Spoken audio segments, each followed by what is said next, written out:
doing? Good? Great! Awesome.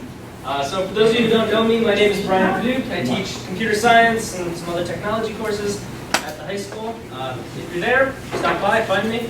We'll have some great conversations. I'll blow your mind with some cool tech. But today, I am here with Go Beyond Greatness. Some of you may know what this is. Some of you may not be familiar with this. It is a program that you can, a lot of high school students are joining and participating with that helps students go beyond their own greatness to really improve themselves, learn a lot about themselves, self-improvement, focusing on a lot of great positive things.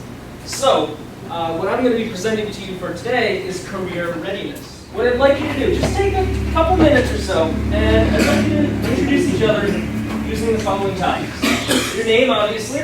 Talk about an interest, a hobby, or a passion. Something that you may discuss during lunch, on a break, hanging out. You know, if you're with somebody, you want to share some information. Again, I want people to kind of build social bonds before you start working together. Because if you're united, you will work together as a team.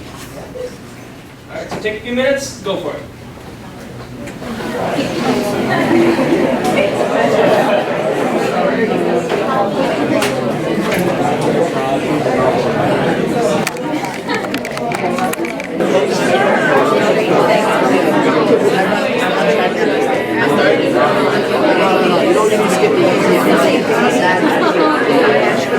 So, I am here to kind of give you some ideas and concepts about professionalism. All right, so what exactly is it? It's a really broad term. There's a lot of root words or developed words that have been made from professionalism. We'll take a look at each of those. But it's a broad term used to describe positive traits we find in responsible people. All right? So, let's break down some vocabulary with some root words. Profess. That's unprofessional. Maybe we should take a look at that. To take a vow or to declare publicly. So if I am professing that I am a teacher, I have informed everybody that I am a teacher, I still think that root word ties into professional. Because when you see the professional, you're hoping that they are somehow publicly displaying that they are of that profession. The clothing you wear, you may have an ID, you may have diplomas, certifications, certificates of completion, all these different things. They do display them to people. A profession is a prolonged occupation that involves either training or qualification. A profession is, somewhat, we can call it an employment. We can dive into other interpretations of that, but I think that's the easiest way to talk about that. A professional, is everybody here right now? Because first off, I have everyone's eyes. I feel very respected. Thank you for that. So in my eyes, you are all professionals right now. You are giving me the attention that I'm hoping to obtain from you.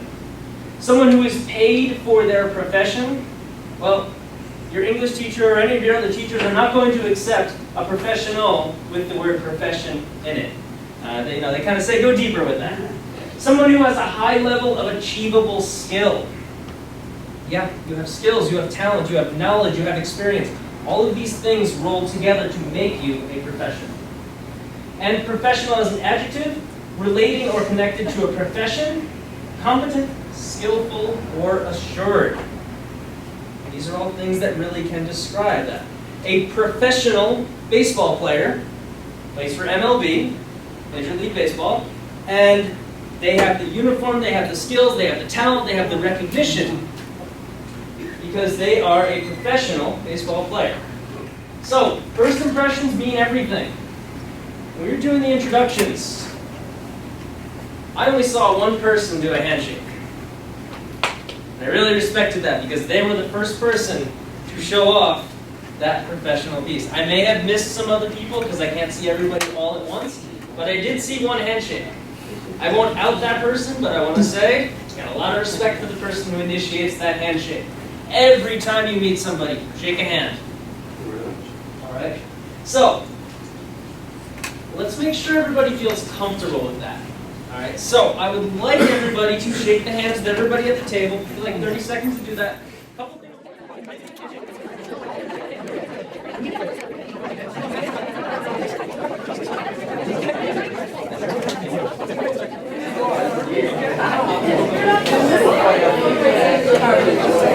All right.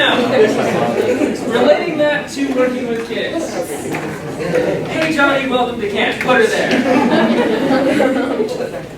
All right, so I have one activity, two scenarios, and then I'm done.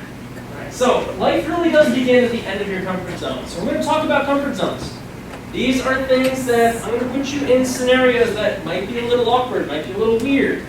What we're going to do is we're going to make basically 3 zones in here. So we're going to be getting up because we've all been sitting for a while. It's good to stretch your legs.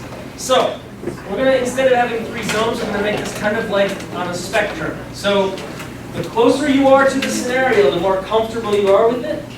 If you are uncomfortable with it, you go towards the back. Now you can stay in the halfway, 3/4, 1/4. So based on comfort level, I'd like everybody to kind of get up. Closer to the front if you feel confident, more towards the back if you maybe don't like this. Some people are a warrior of justice and needs everything to be done. There we go. Thank you very much. And guys, as always, please remember to go beyond